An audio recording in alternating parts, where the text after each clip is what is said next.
Maswera sei muri yeZimbabwe, tinokuchingamidzai zvekare kune chimwe chirongwa pano paZim Facebook Secrets and Confessions. Tadzoka zvekare nemamwe messages.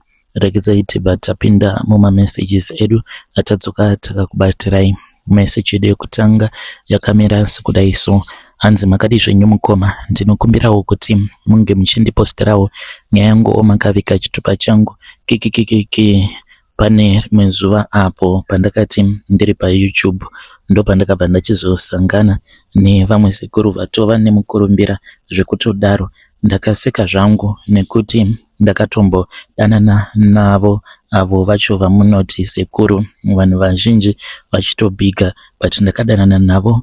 This was somewhere kuma 2011 apo pandainge ndichiita basa rekutengesa muviri wangu. Saka murume iyeye mazuva acho awo pandakatanga kufambidzana naye ndipo apo paainge achangotangawo kuita zvekurapa ndokubva achizoenda kuMozambique akabva achizonoromba.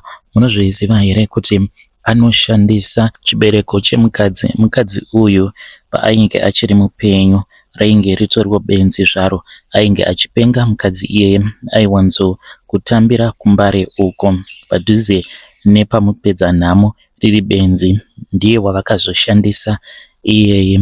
Zita rangu muchanditi Melody, ndainge ndimbori hure rekuma Avenues ndichita zvekutengesa muviri wangu. Pari zvino ndava kurarama angu ndiri konoko kuGermany kumhiri kwemakungwa. Saka even though ndakamboita zvekutengesa muviri wangu, but Mwari vakazondivhurirawo mukana ndikabva ndachizouya kuno kumhiri kwemakungwa. Ipapo chakakonzeresa kuti ndinge ndichizotanga kupinda mumabhawa ndichiita zvekutengesa muviri wangu. Mukomananshi ndakashaikirwa nevabereki vangu, upenyu ukandiomera ndikatanga kugara kuHighfields kumba kwaamai guru vangu avo vainge vaine hutsinye, vaitoita sekunge vainge vasitomborina ukama namai vangu. Mai guru ava vainge vari cousin sister, vari vakuru kuna amai vangu. Parufu vakasimuka vakati ivo vainge vachida kuti ndinge ndichigara navo, vange vachizondichengeta. Izvo vainge vachiti vatozviwanira zvavo house girl. Iye mukoma ndakararamiswa upenyu hwainge huchirema. Amai vangu vakafa neBP, baba vangu vakashaika zvekare.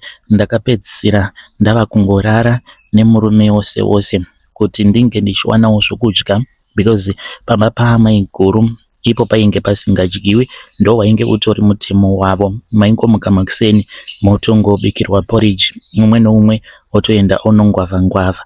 Mukomananshi kusaidi kwangu zvainge zvakarema, because ndini ndaimuka ndoita mabasa ose epamba semusikana wepamba. Ndoswera muswero wese wezuva dzimwe nguva ndichiwacha apa unenge wangodya porridge. Ivo vega ndivo vainge vachingozvibikira kapoto kavo vachidya. Vana vavo vainge vakatojaira nechikare kungwavha ngwavha. Udzamara ndazotanga kurarawo nemumwe murume uyo ainge ari loja repamba ipapo, aipota achindipawo zvekudya. Kubvawo ipapo akabva achizoti chinditizira, ndikamutizirawo mukoma akatanga kundibata rafu, aindirova murume iyeye. Ndakazomboenda ndikanogara kumusha kwavo, zvekuti zuva iro randakanzwa nyaya yevamwe sisi vachiti vanofungidzira kuti vakaitwa set up nemurume wavo. Zvinhu zvakadaro zvinowanikwa kana kwandiri zvakaitika mukoma. Nerimwe zuva ndakati ndaenda kunotsvaka huni mugomo. Saka uchikwidza mugomo painge paine imwe imba, vanhu vepo vose vainge vakapera kufa. Mukomananshi painge pari padongo pamba ipapo, zvichinzi murume wepo ainge akaenda akanotora divisi, zvinhu zvikabva zvachizomupandukira.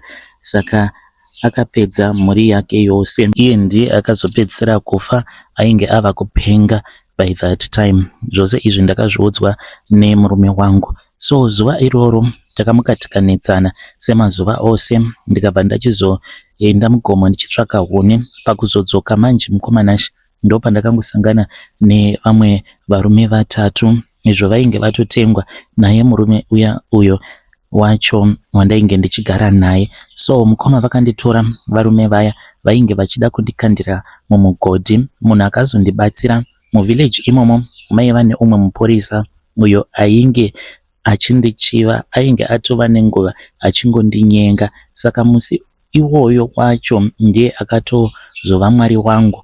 Ndozuva ratakazotanga kudanana iroro. Akaenda akanobvunza friend yangu kuti ndainge ndiripi, because ainge adarika nepamba pevabereki vemurume wangu akandishaya.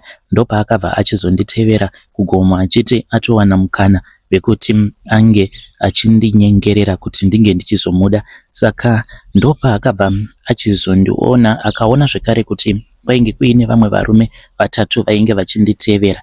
Iye achitaura anoti akafungidzira kuti zvimwe kuda zvainge zviri zvikomba zvangu. So by the time paakazobudikira, varume vaya vainge vandibata vachindikweva vachida kuenda kunondikanda mumugodhi muya muya. Mukomanashi paakadanidzira, varume vose vaya vakatanga kumhanya. Then ndokubva atanga kuvamhanyisa varume vaya. Pane umwe wacho akabva adonha, ndokubva atanga kunetsana naye. Vamwe havana kuda kuzombomira. Eniwo ndainge ndichiridza mhere. Pakabva pachizouya zvimwe zvivakomana izvo zvainge zvichitofudzawo mombe mugomo imomo, zvikauya zvikandibvunza kuti kochi. Ndivo vakazotouya vakabatsira vakomana vacho ivavo. Uya murume ainge abatwa vakabva vachizomusunga. Ndo patakabva tachizodzokera naye muvillage. Mukoma apa ainge asimbori munhu wekure. Vamwe vaviri vainge vari vekune rimwe village zvekare.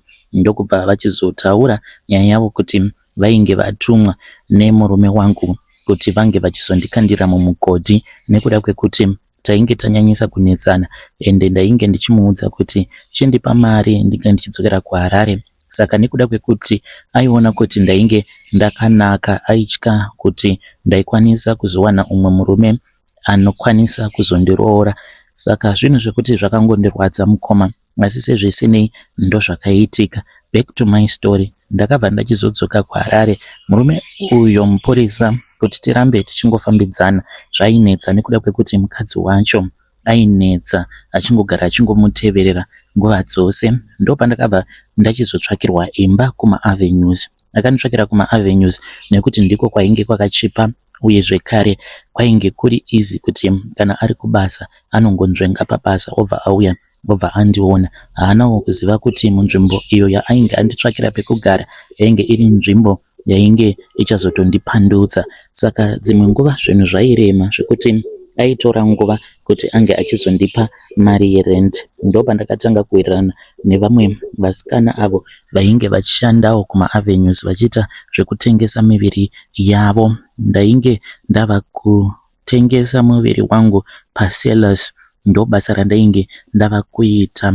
Iye aiti akauya ndaingomuragidzawo kamwe kaukarekta kaya kekuti I have moved on with my life, kudzamara tichizorambana. After tarambana ndipo pandakabva ndachizosangana nen'anga iyi yepaYouTube mukoma. Nemurume uyu takasangana pane rimwe bhawa. Makore acho iwawo ainge achatanga kuitawo izvi zveun'anga. Ainge asitomborina kana mari zvachose, but ndakangomuda mukoma. I think kuti ane mishonga yaaishandisa yekudiwa nevanhukadzi, because it is very hard kuti apa iwe unenge uri hure obva watonyura murudo zvekuti aiti kana akasauya kuzondiona ndainzwa moyo wangu uchirwadza zvisingaite, even though I knew kuti he was just my client. Saka takaramba tichingodanana tichitaura tose. Then nerimwe zuva akauya kwandiri ainge akadhakwa. Ndo paakandiudza nyaya yake. Saka mukudhakwa manje akatanga kundiudza masekret ake ose. Akandiudza kuti ainge ari muridzi wembira, ndokubva achizotanga kufamba neumwe tsikamutanda. Achindiudza kuti tsikamutanda iye ainge aine mari, ende aiti akapinda muvillage vaitanga vafamba obva vaona kuti pamba panenge paine zvipfuwo ndepapi chaipo, obva vachizopomedzera vanhu vepo kuti baba vacho kana kuti amai kana kuti mbuya vepo kana kuti sekuru vepo vanenge vakaromba, vachiitira kuti vange vachizotorera vanhu zvipfuwo zvavo. Saka iye anoti akabva achizonetsana natsikamutanda uyo waainge achifamba naye nekuda kwekuti vapinda mune rimwe village. Tsikamutanda uyu akabva achizochiva umwe mukadzi uyo waainge achifambidzana naye pavakaenda kuvillage ikoko. ndokubva vachizonetsana akabva achizodzingwa natsikamutanda. Saka akazotanga kuita zvake oga. Mukomana akabva achizondiudza kuti kune kwaainge achida kuenda kubhindura. Ndakaenda naye kubhindura tikanotaura neimwe n'anga iyi yainge iri yekuMozambique. Akabva achizondiudza kuti ainge achida kuti kana akawana mari ange achizoendako kuMozambique. Akandondikwereta mari yangu mukomana akandikwereta mari yainge ichikwana iyo kuita $280 iyo yaakazondipa mushure mekunge abva kuMozambique. Sezvo ainge akatondiudza kuti iye pane zvakawanda anoita zvinhu zvefake, I was not even interested. Aingondiudza zvake sevanhu vainge vachidanana, but ndaingoignore, ndaingotapirirwawo naye chete. But after ndazotanga kumuona paYouTube ndopandakatanga kufunga ndikati saka zvinoreva kuti nyaya dziya dzaaifambira makore aya apo patainge tichiri kufambidzana akaenda kuMozambique zvinoreva kuti zvakazoitaka. Mukomana paakadzoka achibva kuMozambique akabva achizondiudza kuti ainge achitsvaka mukadzi anenge achirwara nepfungwa uyo waaifanira kuti ange achizoenda naye kuMozambique. Akazondiudza after akanditi pane umwe mukadzi wandakazoenda naye kuMozambique. Mukadzi uyu aiwanzokutambira kumpedza nhamo uko rainge riri benzi. Saka amena kuti akamuconvinsa sei akaenda naye kuMozambique akanofira ikoko. I don't remember kuti akafa sei mukadzi iyeye because nyaya yacho yakaitikawo kudhara. So akangondiudza kuti mukadzi uyu akazonofira kuMozambique, but what I still remember is akandiudza kuti anoshandisa chibereko chemukadzi iyeye ndicho chaainge ava kushandisa. Ameno kuti anze tsvimbo imwe yaakazotenga yakazoitwa seikowo nechibereko chake mukadzi iyeye. Saka paakadzoka ainge achitoti very soon baby ndinenge ndatova millionaire. Ndakazongosiyanawo naye mukoma because ainge ava kungogara achingochema chete, hey baby hazvisi kushanda, hey this and that, handina mari, kulezi vako vari kuchema nechakati. Saka ndakaona kuti kunyange ndainge ndichimuda zvangu, but it was too much for me because ndainge ndava kutochengeta iye, ndichimuchengetera nemudzimai wake zvekare nemwana wake. Ipapo vainge vachiri vanhu venhamo. So I was very surprised ndichizotomuonawo paYouTube mukoma vachitoluka kiki ndiyo confession yangu mukoma yandiinayo. Kana mukaposta yangu muzondizivisawo, ndichange ndichizotevererawo ndiri mucomment section. Vanhu ngwarirai, nekuti history yemunhu unenge usingatomboizivi kuti akabva nepi, unenge usingazivi. Unozongoona ava kuunganirwa nevanhu achibatsira vanhu, but kwaanenge akanotora masimba unenge usingazivi. Nyaya dzimwe dzaaindiudza ndichiignore mukomana dzainge dzichityisa. Ndo zvakaitika izvi. Kana mukaposta nyaya yangu muzondizivisawo, ndichange ndichizoteverera ndiri mucomment section. Vedare ndo message iyo yandakatumidzirwa ichibva kuna vanzvadzi vedu. Zvakangooma hazvo vedu ngatizamei kuti tinge tichitaura nezvayo nyaya iyi. Pakaipa anzi vaimboshanda nanatsikamutanda, vaitanga vapinda muvillage vobva vaona kuti panenge paine zvipfuwo zvakawanda ndepapi. Ndo pavaizonanga ipapo vachiti pano ndo pane muroi, panapa ndo pane munhu ari kupedza dzinza, munhu obva atotorerwa zvipfuwo zvake. Pakaipa. Rekedzei tibva taenda panyedu inotevera.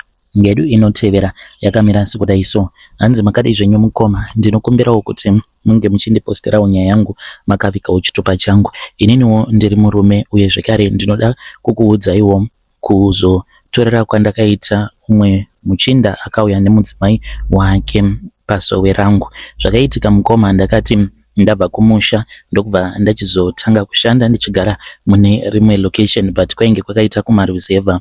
Vanhu veko vazhinji vacho vainge vachishanda kumaprazi ainge ari padhuze neruzeva rwacho irworwo, but unongomaziva mavillage emuSouth Africa kuti kunenge kutori kuchirungu, magetsi and everything, but kuri kumaruzeva. So ndakabva ndachizotanga kushanda, ndainge ndichitawo zvekukanya zvitina zvekuti mari ndaigara ndiine mari. Mukomana apa vanhu vaiti futi vakauya ndikavabatsira, vamwe vaindisirawo ma50 rand nei. So pakabva pachizouya umwe murume uyu akauya akati auya semwedzi uno, then after 3 months mudzimai wake ndokubva achizouyawo. Vaingovawo vanhu vainge vachizvitamburira kusina kana kwavainge vachimboenda neupenyu, saka aigara achingouya ndichimubatsira kuti ange achitsvakawo basa, then ndokubva mudzimai wake achizouya. Vakauya vose vakabva vachizoti vainge vachida kubetserwa, ndikabva ndatanga kuvavakira munamato. From day one mukadzi uyu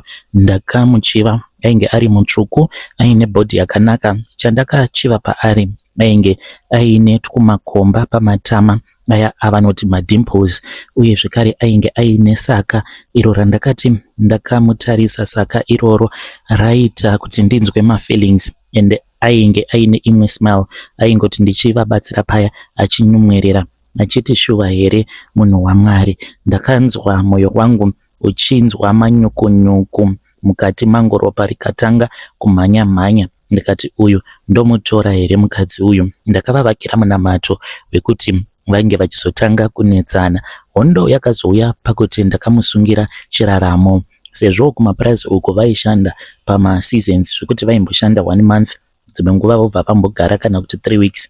Saka vakazoti vavhura zvino kumapurazi vakaenda semazuva ose, murume akabva achizoshaya basa, mudzimai ndokubva achizosara achishanda iye. Murume uyu akangotangawo kungoitawo zvekungongwavha-ngwavhawo mumalocation. Ndakaramba ndichingosunga chiraramo chake zvekuti kunyange akashanda asazobhadharwa nevanhu vaanenge ashandira. Uko mukadzi mukomanashe iyewo sezvo ainge ava kushanda apa neminamato yandainge ndakavavakira yekuti vagare vachingonetsana, ndakavaka zvekare mimwe minamato yekumadokero nekuti akatanga kurota vamwene vake, akabva achizotanga kuvenga vamwene vake achifungidzira kuti vainge vachiitira mwana wake uyo waainge akasiya kwavari utsinye, because airota mwana wake achichema achiti mama ndiri kushungurudzwa.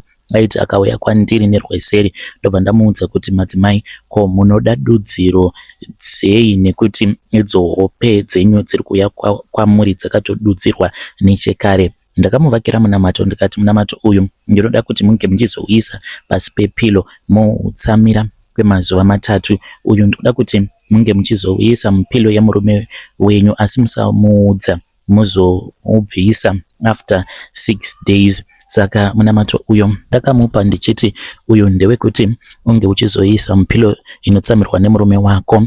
Ndainge ndakakanga nhombo yacho iyoyo nemhiripiri, ndikaita munamato wekuti marriage yavo inge ichizovava, uye zvekare iye murume ange achizongogara achingopopota misi nenguva dzose, so that mukadzi ange achizoita achipera mafeelings. Aita kanetsana nemurume wake, ndaiti taura neni, kudzamara achizoenda kumusha. Aenda kumusha ndakamugadzira mukomana zvekuti ainge ava kungogara achingondifonera, achizodzoka ndokubva vachizorambana. Ngenewo kwava kubuda mulocation muya, ndikabva ndamutora mukadzi ndini ndinaye, takazotozvara vana vedu 2. Vedare ndo message iyo yandakatumidzirwa ichibva kuna madzibaba avo. Zvakangoma hazvo vedu we. Hanzi ndakachiva tukumakomba twepamatama nesaka aiti kana akasekerera, hanzi vainzwa ropa ravo richimhanya-mhanya. Strange things indeed they do happen in this world.